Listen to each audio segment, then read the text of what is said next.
Welcome to the Sleep Carriage. My name is Christopher. Tonight we're wandering back into the restless world of ancient Rome, not the glory of marble temples or shining armor, but the quieter, grittier life of simply trying to sleep there. You probably wouldn't survive this first night, but don't worry, in this story you'll drift through it gently. So, before you get comfortable, take a moment to like the video and subscribe, but only if you genuinely enjoy what I do here.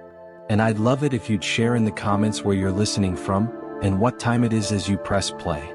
Now, dim the lights, maybe turn on a fan for that soft background hum, and let's ease into tonight's journey together. You wake up on the upper floor of an insula, a Roman apartment block, the kind of place where thousands of ordinary people began and ended their days. The ceiling above you is low, made of wood and plaster, and you notice how the paint has already flaked away in the damp corners. The floor creaks, the air is heavy with cooking smoke from neighbors below, and you're not sure whether the faint scratching is from mice or your imagination.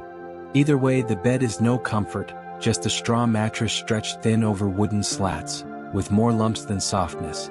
Great. Another day of splinters and dust. Your blanket is coarse wool, rough enough to itch your skin, but better than nothing. Outside the shuttered window, the city of Rome is already stirring, because Rome never really sleeps. Carts rattle on the cobblestones, vendors shout, and somewhere in the distance, a hammer strikes metal at a blacksmith already at work before dawn. Some historians think the upper floors of these insulae swayed slightly in the wind, and you half believe it as the wall trembles with each passing cart below. You rub your eyes and take in the smell, a mix of last night's fish from the market, smoke from oil lamps, and the slightly sour odor of chamber pots left too long in corners. Living in Subura, one of the busier districts, means you never really get silence. Instead, you get the rhythm of life layered on top of itself. Footsteps, creaks, gossip, the occasional bark of a dog, and the muffled clang of temple bells welcoming the dawn. Somewhere outside, a rooster crows, though you suspect the poor bird is already hoarse from being forced to perform every morning. The Romans loved their animals, but they also loved their noise.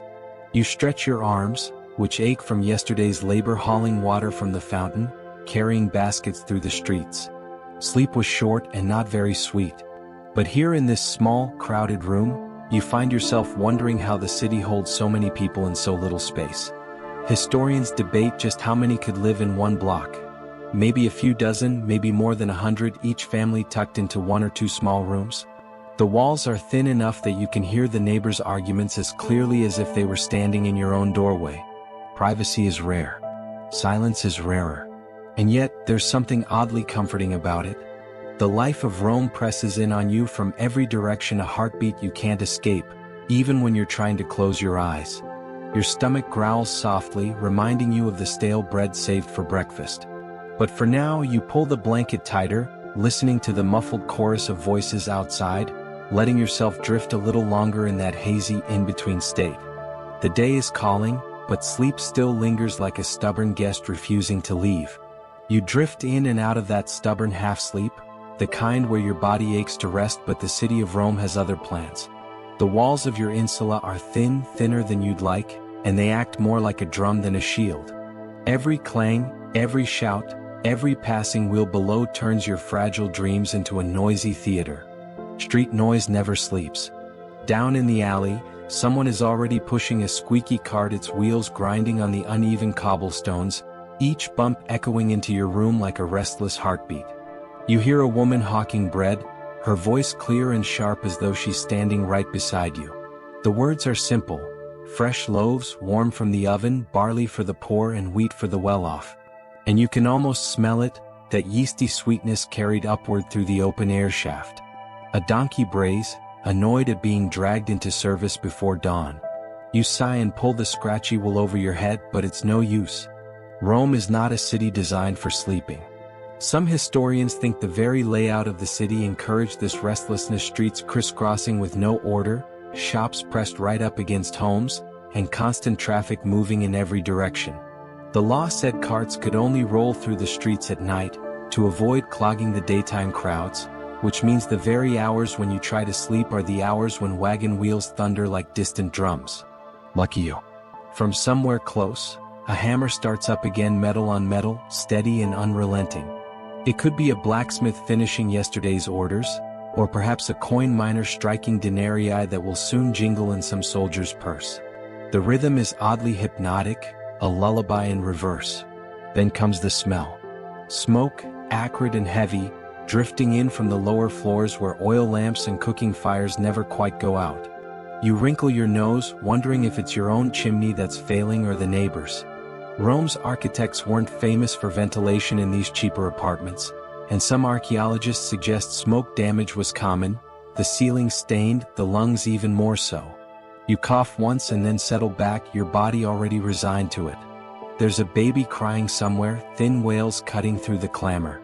On another night you might be annoyed.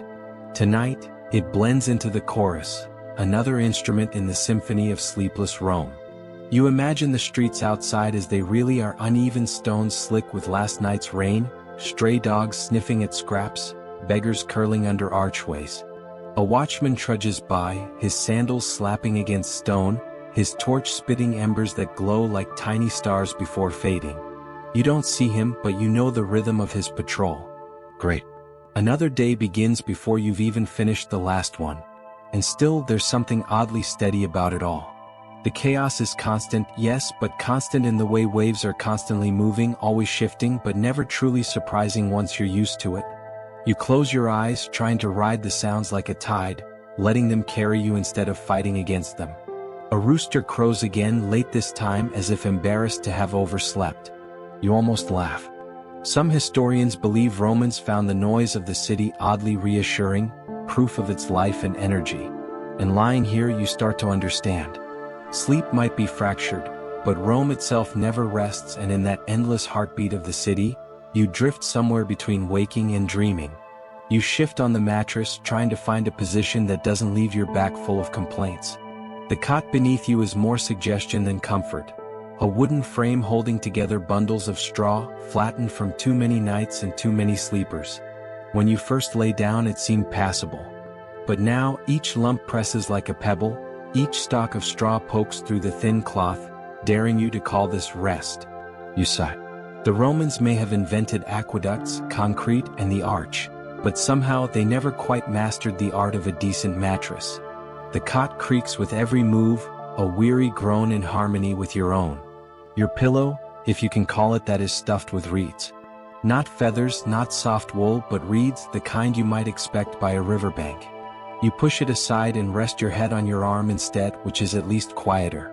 Some historians suggest that poorer Romans often slept 2, 3, or more to a bed, especially in families with many children. Tonight, you're lucky enough to claim your own space, though the bed is so narrow that own space feels generous. You run your hand over the wool blanket, coarse enough to scratch. It carries the faint smell of smoke and sweat, as though it has lived more lives than you can count. Romans valued their textiles, and cloth was rarely wasted. A blanket like this might have been patched, repurposed, and handed down through generations. Comfort was secondary. Durability was everything. Great. An heirloom of itchiness. The floor beneath your cot is dusty brick, cold against your toes. You imagine it crawling with mice, though you hope they're more interested in crumbs than in company. The insula walls are thin, and you hear shuffling just beyond them the familiar dance of neighbors trying to settle, to find their own slice of rest. You close your eyes and picture the bed of a Roman soldier. Far from here, a simple cloak spread on the ground, a shield turned sideways for a pillow. Suddenly your cot doesn't seem quite so bad. Archaeologists debate whether Roman soldiers carried small folding cots or just relied on the earth itself. Either way, your straw bundle feels like a luxury in comparison. Still, as you roll to one side, the smell of damp straw rises up, earthy and slightly sour. You wrinkle your nose, tug the blanket closer, and mutter silently to yourself that someday, you'll earn enough to afford a better bed. Or at least one that doesn't squeak like a startled bird every time you turn. The truth is, for most Romans, sleep was rarely long or luxurious. Interrupted by noise, punctuated by work, shaped by cheap cots and smoky rooms. Yet here, in this awkward, scratchy bed, you are part of the city's rhythm. Just one of thousands lying in their own corners of straw, shifting, coughing, muttering, dreaming. Some say that the discomfort made dreams all the sharper, vivid, restless visions born from a body never fully at ease. Perhaps that's true. Perhaps tonight, when you finally do drift off, you'll find yourself walking strange Roman roads in the world of dreams, with straw still clinging to your tunic as you go. You smile faintly at the thought, shift again to ease the lumps, and let the cot cradle you as best it can, in all its uneven stubbornness. Night settles over the city like a wool cloak, scratchy and full of holes. The heat of the day lingers in the walls, but a cool draft snakes through the cracks of the insula, carrying with it the smells of evening meals and damp stone. You pull the blanket tighter around your shoulders, though it doesn't do much to soften the hard little ridges of straw beneath you. This is when dreams begin to take their place in Roman life. Not dreams as idle fancy, but dreams as messages, omens, hints of things to come. You lie awake, staring into the shadowy ceiling beams, and wonder if tonight the gods will bother with you. In your neighborhood, whispers about dreams float as easily as cooking smoke. A neighbor claims to have seen Mercury, guiding him toward a lucky bet at the races. Another insists that Jupiter warned her of a fire. You nod politely when they speak, though part of you suspects the dreams are just smoke of another kind, fleeting and impossible to grasp. Still, you can't help but feel a twinge of curiosity. The Romans treated dreams like puzzles, meant to be picked apart, sorted into meaning. Books of dream interpretation circulated, offering neat explanations for the oddest visions. Dream of a cow? Prosperity awaits. Dream of falling? A sign of danger. Dream of garlic? Well, you should probably stop eating garlic before bed. Some historians think these manuals were more entertainment than science, but that never stopped Romans from clutching them tightly. You roll onto your side, listening to the creaks and sighs of the building. Somewhere, two children whisper stories before drifting off. One of them claims he dreamt of Somnus, the god of sleep himself, a gentle figure with wings on his temples and poppies in his hand. You smile into the darkness.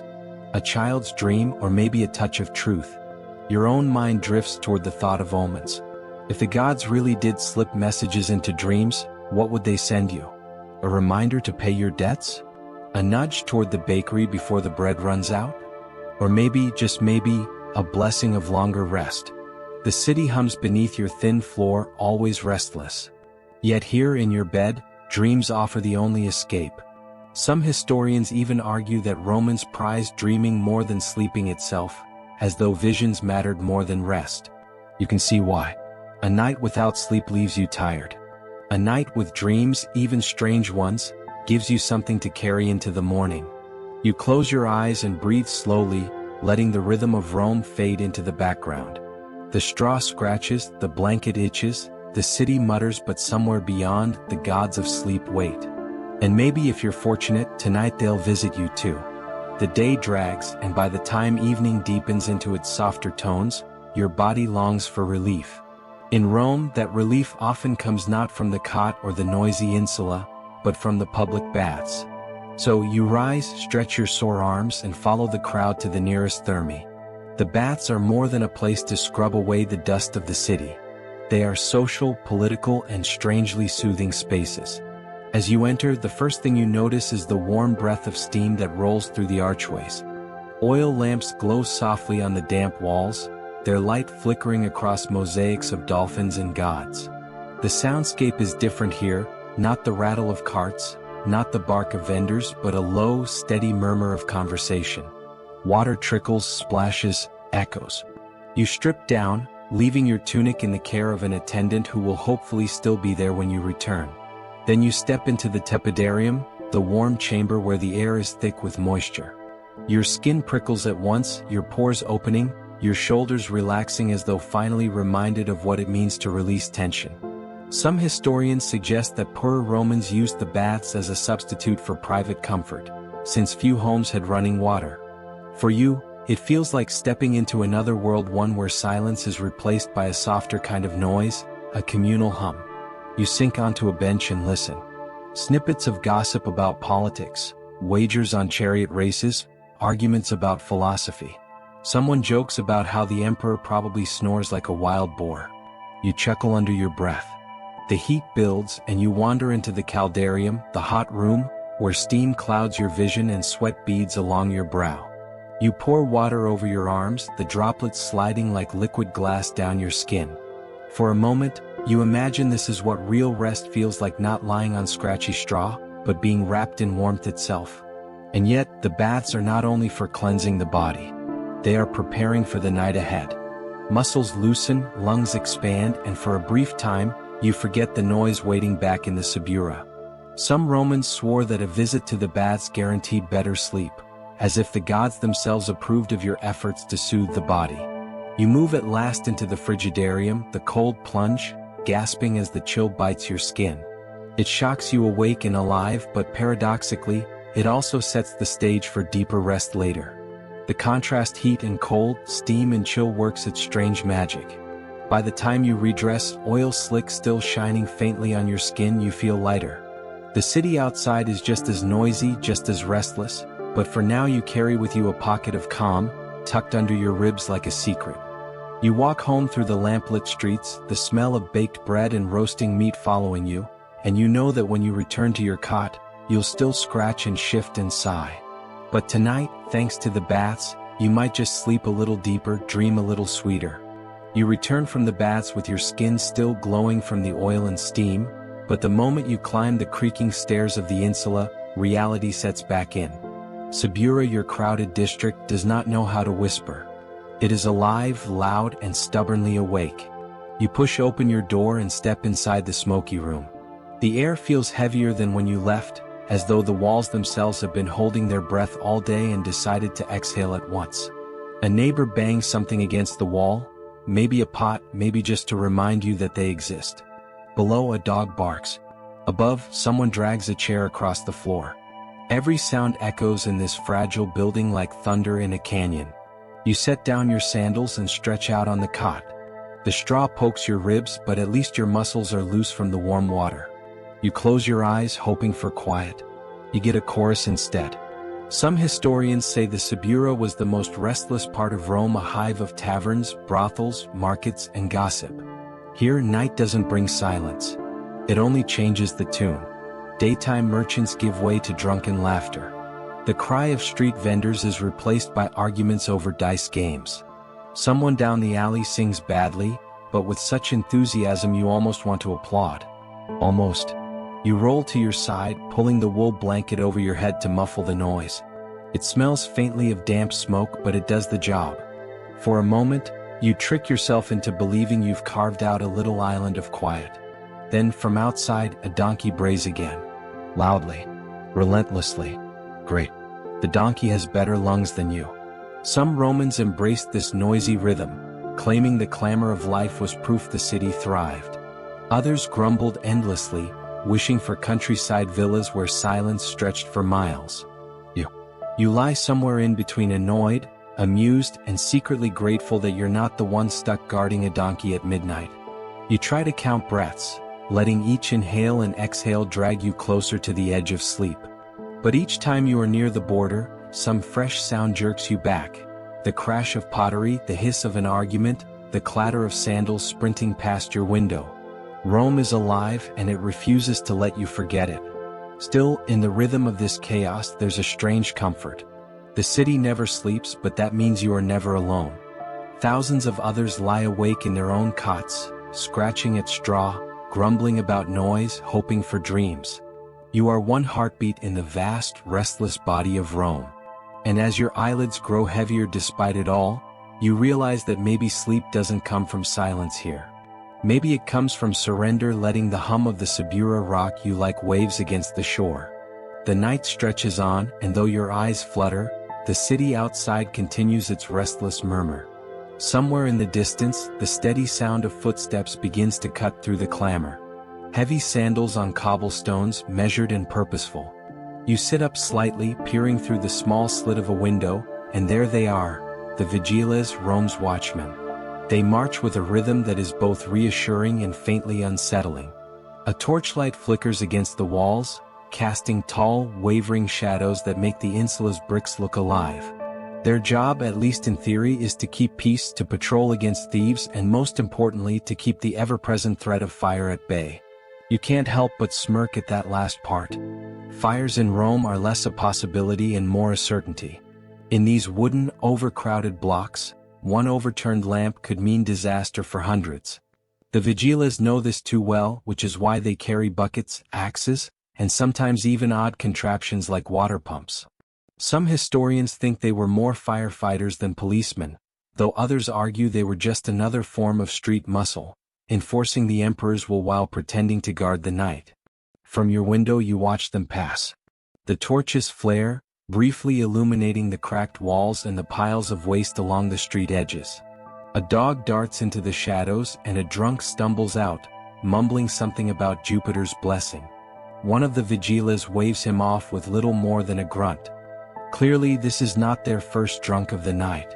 The sound of their sandals fades, but you imagine them moving through the maze of alleys, weaving like ants through their colony. You lie back again trying to picture what it must be like to walk Rome at this hour. The smell of smoke in your hair, the weight of the bucket digging into your shoulder, the nerves buzzing as you listen for the crackle of flames. And then there's the other duty, the guarding of Rome against itself. The vigilas are not glamorous soldiers in shining armor. They are often freedmen, men who once lived as slaves, now trusted to patrol a city that barely acknowledges them by day. Perhaps that's why they walk with such focus, as though each step is a reminder that they hold the fragile thread of safety in their hands. You turn back toward your cot, comforted in a strange way, knowing that somewhere out there, men are pacing these restless streets, torches in hand, watching, listening. Their presence doesn't silence the subura, but it adds another layer to the night's music, the percussion of sandals on stone, steady and patient. You close your eyes, the rhythm of their steps echoing faintly in your ears, blending with the donkey, the laughter, the whispered quarrels, until the city itself feels like a giant lullaby, stubbornly off-key but oddly soothing all the same. The rhythm of sandals fades into silence, and for a moment, you almost drift away. But then your mind wanders, as minds do in restless hours, toward a place entirely different from your creaking insula. You picture the emperor himself, the man whose face is stamped on coins and whose decrees shape the lives of millions preparing for his own night of rest. The contrast is almost laughable. While you roll onto a lumpy mattress stuffed with straw, the emperor reclines on couches draped in silk and wool. His chambers are perfumed, the air thick with the sweet scent of incense that clings to the marble walls. Where you have rats scurrying in shadows, he has guards posted at every doorway, making sure that silence is enforced like law. Some historians think the emperor's bedroom was less about sleep and more about theater. The heavy curtains, the carved furniture, the golden oil lamps all spoke of power, wealth, and control. You imagine the rustle of attendants preparing the room, the quiet clink of jewelry being removed, the polished sandals set neatly aside. Even sleep itself, in these walls, is staged to remind Rome of his grandeur. And yet, you can't help but wonder, did emperors actually sleep well? With assassins in every rumor, plots whispered in every corner, it's hard to imagine their dreams were peaceful.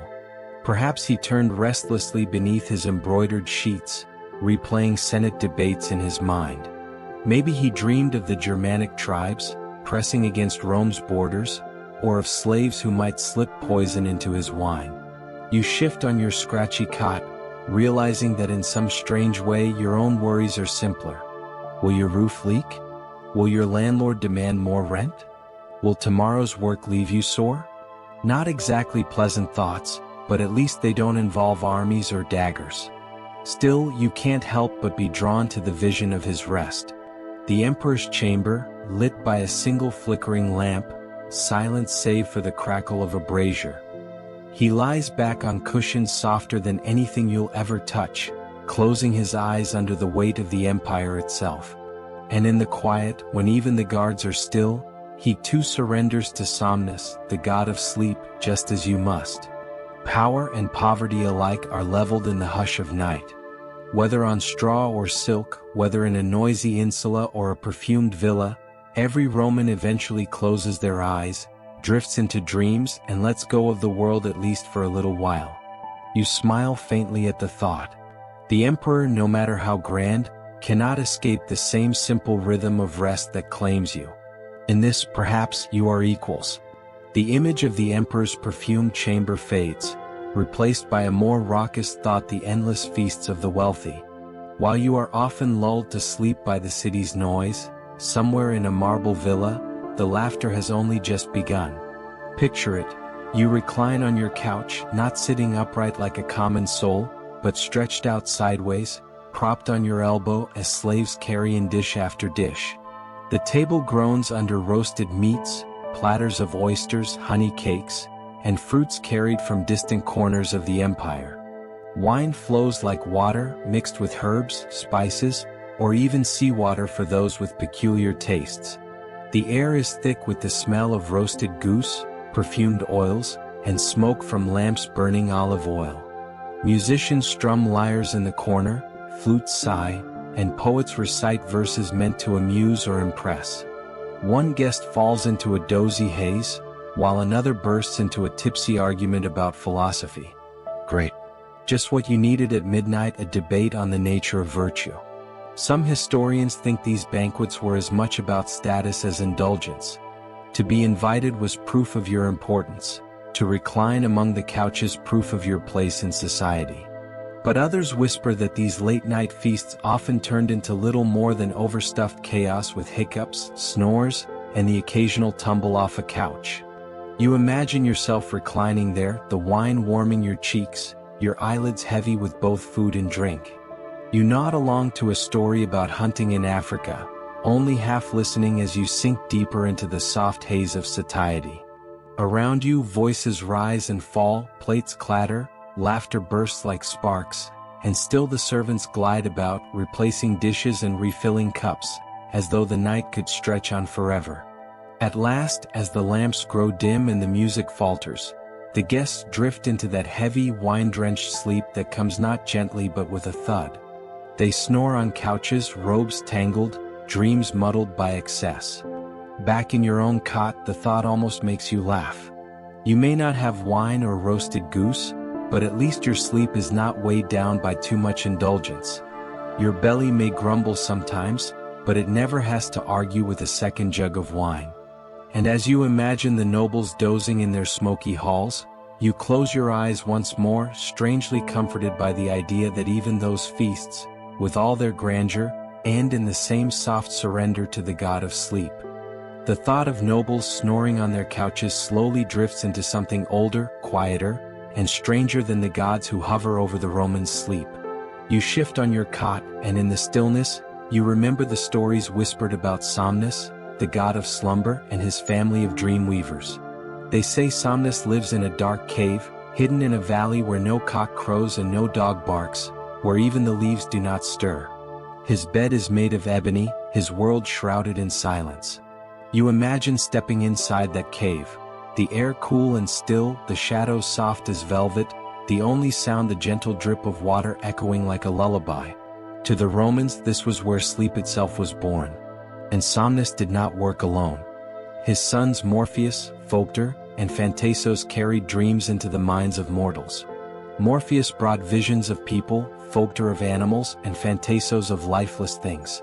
So the next time you dream of a friend's face, or a galloping horse, or perhaps a gleaming marble statue, you can imagine one of these shadowy figures placing it gently into your mind as you sleep.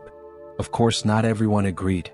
Some philosophers argued dreams were just the brain processing its clutter, little more than echoes of daytime thoughts. Others insisted they were omens, messages from the gods themselves. Was that dream of flying a silly trick of the mind, or was it Mercury himself, hinting at a new path? Romans often hedged their bets. A strange dream could send you rushing to a temple just in case. You smile at the thought, falling asleep only to wake the next day and ask, was that dream a divine warning, or was it just the wine? The belief in dreams gave sleep a deeper weight than mere rest. Closing your eyes was not just an end to the day, but an opening to a mysterious world where gods whispered and shadows came alive. You imagine yourself lying in your cot, eyes closed, waiting for Morpheus to appear with his careful artistry, shaping tonight's visions. And maybe, just maybe, the dream you are about to slip into will be one worth carrying, like a secret gift from the quiet heart of the night. The gods of dreams retreat into the shadows, and instead you picture a figure pacing through the night, restless, thoughtful, unable to surrender to somnus. It is the philosopher Seneca, tutor to emperors, master of words, and by all accounts, a chronic insomniac. You imagine him in his villa, the lamps burning low, a scroll unfurled in his hands. He mutters softly to himself about virtue, about fate, about the absurdity of spending so much time worrying when tomorrow might never arrive.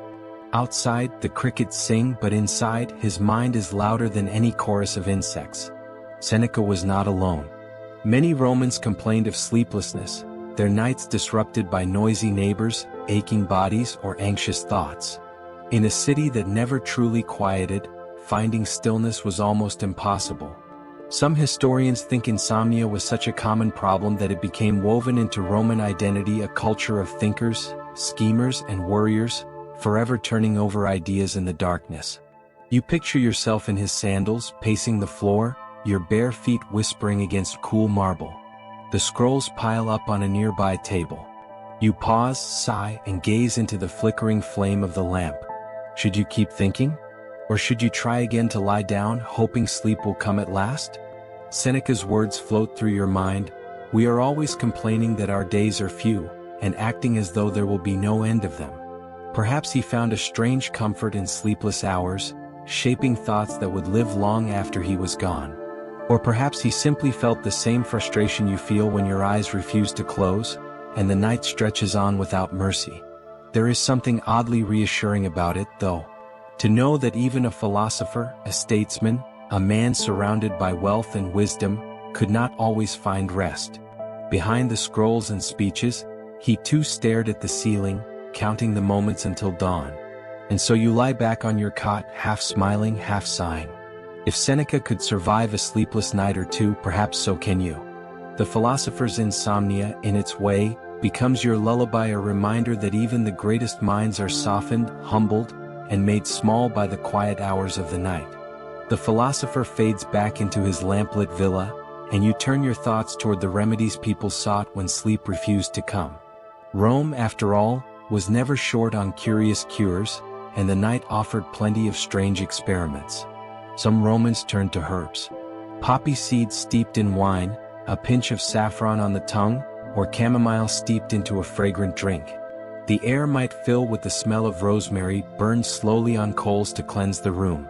You imagine lying there, breathing in those earthy scents, convincing yourself that the gods themselves were lulling you towards slumber. Others relied on charms. Small amulets were tied around the wrist or neck, inscribed with words that only the initiated understood. Whispered phrases, muttered in the half-dark, promised to keep nightmares away. Some believed that tying a piece of wolf skin near the bed would drive off bad dreams. Of course, one wonders who was tasked with finding that wolf skin. Then there were the truly peculiar methods. Some Romans swore by rubbing owl fat on their temples. Others thought a frog's liver, dried and tucked under the pillow, could bring rest. You wrinkle your nose at the thought, half amused, half horrified.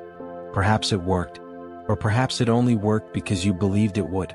After all, much of sleep depends not on the world outside but the quiet you can convince yourself to feel inside. Even philosophers like Pliny the Elder couldn't resist making lists of cures. He suggested that one might simply change positions, or count the number of cracks in the ceiling, or even read aloud until the eyes grew heavy. You smile at that last one, realizing that not much has changed. People still read or listen to stories when the night feels too long. Some historians think these remedies were less about medicine and more about ritual. A way of telling the body, it is safe now. You can rest. Whether by herbs, charms, or frog livers, the act itself created the rhythm of calm. And sometimes that was enough. You shift under your blanket, breathing slowly, imagining rosemary smoke drifting through the room, imagining the gods of sleep drawing closer. Odd as the rituals may sound, they share the same purpose you carry tonight, to find rest in a noisy, restless world. The thought of frog livers and rosemary smoke fades, and now you imagine sleep at the very edges of Rome, far from the crowded insulae and perfumed villas, out where the empire pressed against wild landscapes. You are no longer a tenant in the Subura but a legionary soldier, lying beneath the open sky. The stars burn bright above you, sharp and unblinking, far clearer than they ever appear through the smoky haze of Rome. The air is cool, carrying the scent of pine forests or dry desert winds, depending on which frontier you imagine. Around you, the camp murmurs the shuffle of men shifting on hard ground, the creak of leather armor set aside for the night, the low voices of guards at the perimeter. Your bed is nothing more than a cloak on dirt, your pillow a bundled-up tunic. Comfort is not the point here. What matters is rhythm, the march, the drill, the endless repetition of a soldier's life. Sleep comes when it can, whether in a tent, under the stars or not at all. Some historians think the soldiers grew used to this roughness, that the predictability of army discipline dulled discomfort into routine. Others argue that many must have longed for the warmth of home, trading straw-filled beds for stony ground and silence for the watchful beat of drums. You close your eyes and listen to the faint hoot of an owl, the rustle of a nearby fire, the distant splash of a river. Somewhere beyond the darkness, other tribes stir, their fires glowing faintly on the horizon. The tension is real, but it is softened by fatigue. After marching 20 miles in sandals, even the hardest ground feels like a mattress. It is here, perhaps, that you find the simplest rest of all. No silk, no perfumes, no charms, just the vast canopy of stars and the steady breath of comrades nearby. The night wraps around you like a cloak, and though danger lingers, exhaustion finally wins. You drift, knowing that tomorrow the horns will sound, the camp will rise, and the march will begin again. But for now you surrender, as countless legionaries did, to sleep under the eternal sky. The soldier's campfire fades, and in its place, you imagine a quieter scene, the countryside villa of a wealthy Roman family. Here, sleep takes on a gentler rhythm, untouched by the clang of city streets or the hard ground of distant camps. You step into a courtyard bathed in moonlight. The walls are painted with soft frescoes, their colors dim in the glow of oil lamps. A fountain trickles in the center, its water shimmering as if it were liquid silver. Beyond the courtyard, the fields stretch wide and still, heavy with wheat, olives, or vines that will soon yield their wine. Inside, the air is fragrant with fresh linen and beeswax candles. Servants move quietly, their footsteps muffled against smooth mosaics, as they prepare the family's chambers. A noblewoman lies on a couch, hair loosened from its elaborate style, while her children curl on soft mattresses, lulled by the steady drone of cicadas. Even the dogs seem calm, curled by the door, tails flicking in dream. Some historians think these villas were escaped sanctuaries from the chaos of Rome, where aristocrats could pretend for a season that life was simple. Others suggest the countryside offered more than rest, a place to display wealth, to cultivate land, and to remind visitors that the family's roots ran deeper than city politics. But in the hush of night, none of that matters. What you notice most is the quiet. No carts, no shouts, no drunken brawls. Only the hum of crickets, the sigh of the wind through cypress trees, and the gentle ripple of water in the fountain. It is the kind of silence you almost forget exists, until you hear it again. You lie down in a villa chamber, the mattress stuffed with wool, the sheets smelling faintly of lavender. Your body sinks, and for once there is no smoke, no dust, no clamor of neighbors through thin walls. The night wraps around you with a softness so complete that it feels like a different world altogether. And in this world, as in the Subura, as in the legion's camp, the same truth holds. Eventually the eyes close, the body surrenders, and sleep carries you away. The countryside villa fades into shadows, and the night draws you toward a final, deeper kind of rest, the one Romans spoke of with hushed voices and carved into their stone epitaphs. To them, death was often described as an eternal sleep, a last surrender to somnus. You walk through a quiet necropolis at dusk, the air heavy with cypress and earth. Rows of tombs line the road, their inscriptions carved in Latin. Sit tibi terra levis, may the earth be light upon you. Families come to leave offerings. a cup of wine, a garland of flowers, a little bread left in memory. Even here, life and death remain intertwined, the living watching over the sleeping. Some tombs are simple clay urns or rough stone slabs. Others rise in elaborate grandeur, adorned with statues of reclining figures who seem caught forever in peaceful slumber. You trace the carvings with your eyes, noticing how often the language returns to rest, dreams, and quiet. The Romans knew that sleep and death were cousins, close and inseparable. Some historians argue that this view was comforting, a way to soften fear. Others suggest it was pragmatic, a reminder that all power, wealth, and glory ended in the same stillness. You think back to the emperor in his chamber, the legionary under stars, the child in a villa's soft bed. All of them, sooner or later, drift into the same eternal silence. The thought is not grim but oddly gentle.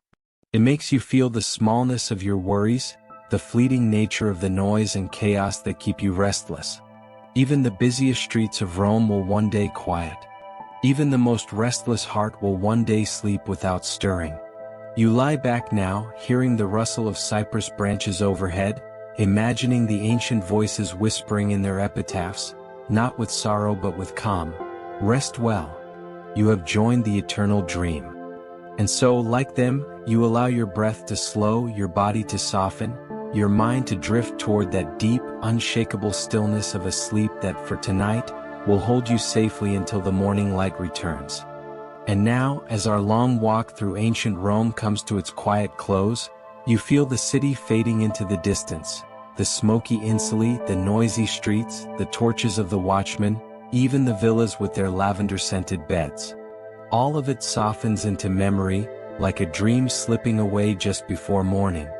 You have traveled from the crowded Suburra to the silent countryside, from straw mattresses to silk cushions, from restless philosophers to the god of sleep himself.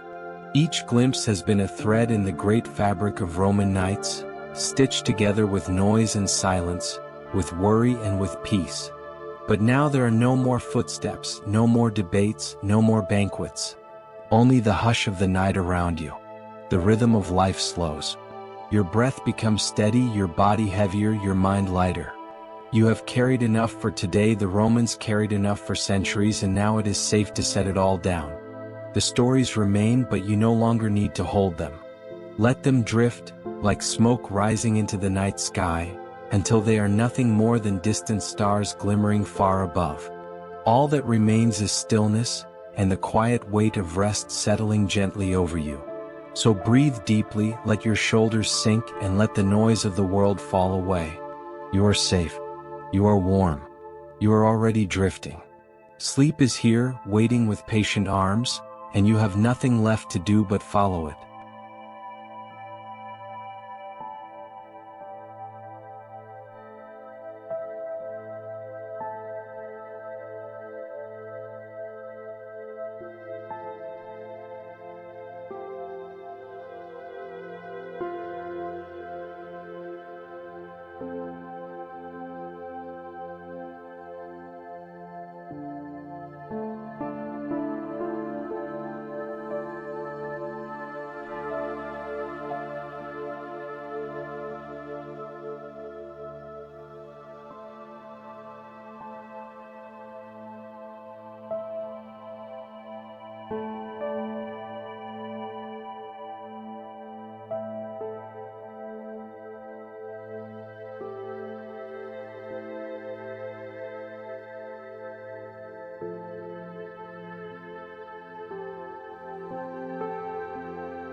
you.